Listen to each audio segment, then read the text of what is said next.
Well, we've got some must-pass things they need to do right when they get back. Remember, the government is only open temporarily until January 19th. They need to address that soon. And there's been a lot of talk about how to solve this Dreamers issue. That needs to be done sort of in the first part of the year. I think those are a lot of the must-pass things that are coming up. But of course, the talk in town all over in Washington after the last week, everyone's sort of going away interviews, has been about infrastructure. The president wants it. Mitch McConnell wants it. Paul Ryan is talking about it. So as soon as those must-pass things are done, I think that's where attention is turned. Look for the president's State of the Union speech on January 30th to set the stage for that.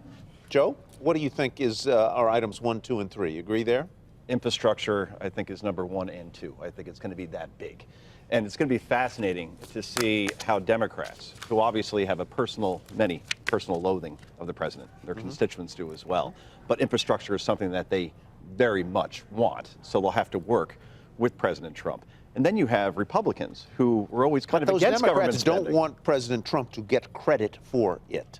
Right. They don't want him to get credit for anything. But they're in the minority, so year. they'll have to swallow that pride and have to work with them here. So it'll be interesting when we get to 2018 in the midterms.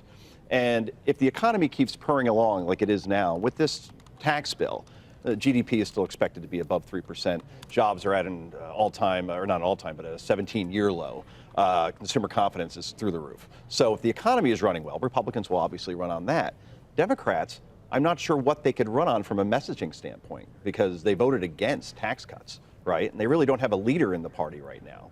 So very easily their narrative can end up being, you know what, give us the House and the Senate and we could start those impeachment process because many people on the Democratic side of the aisle, at least people that vote Democratic, would love nothing more than to see Donald Trump removed in that fashion. I think that's an interesting point that Joe brings up, Nick, and that is, what do the Democrats have to run on? I mean, I think people were banking on the notion that the tax would not pass and that the agenda would sort of fall apart. But if they're able to hit another one or bring it across the finish line, so to speak, that Democratic message seems to be a little bit more difficult. Yeah, right. No, Joe hit that tension exactly right on the infrastructure bill.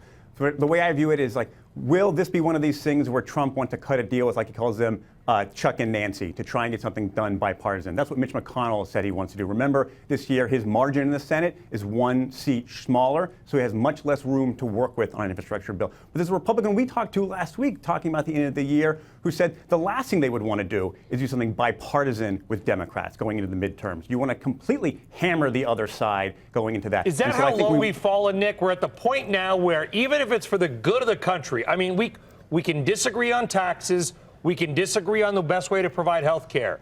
I don't know if anybody of any party would disagree that a pothole is a bad thing and a dangerous bridge is something you want to fix. Are we that low where you can't even get on board with something because, God forbid, they use that in an attack ad against you? He sided with the Democrats in 2018.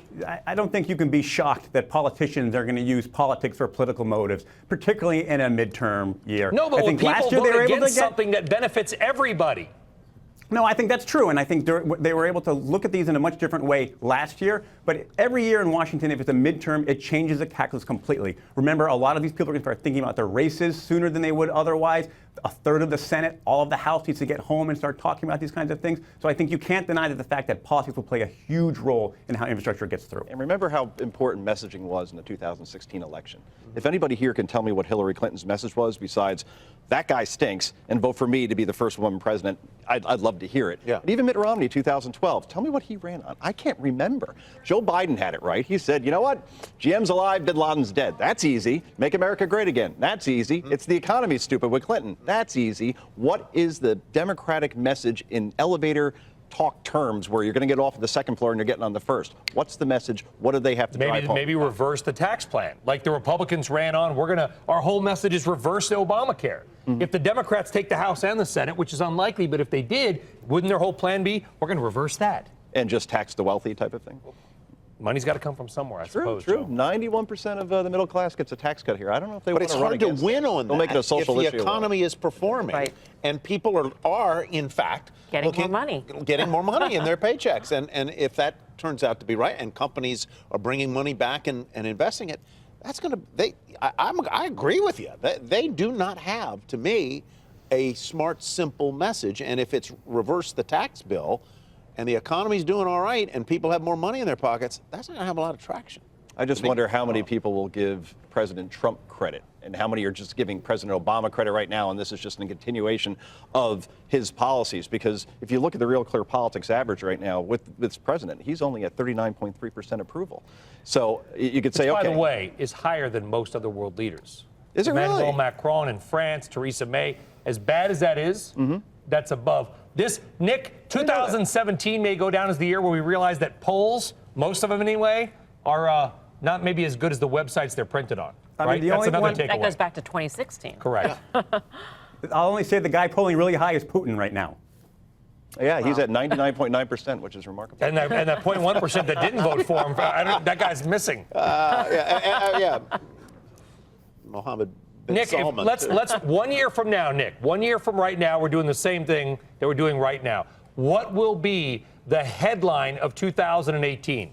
I think it'll be who controls the House. This is in play now more so than we had thought before. And if Democrats are about to take over the House a year from now, we're going to be talking about a lot of different things. It's not going to be infrastructure. It's going to be impeachment.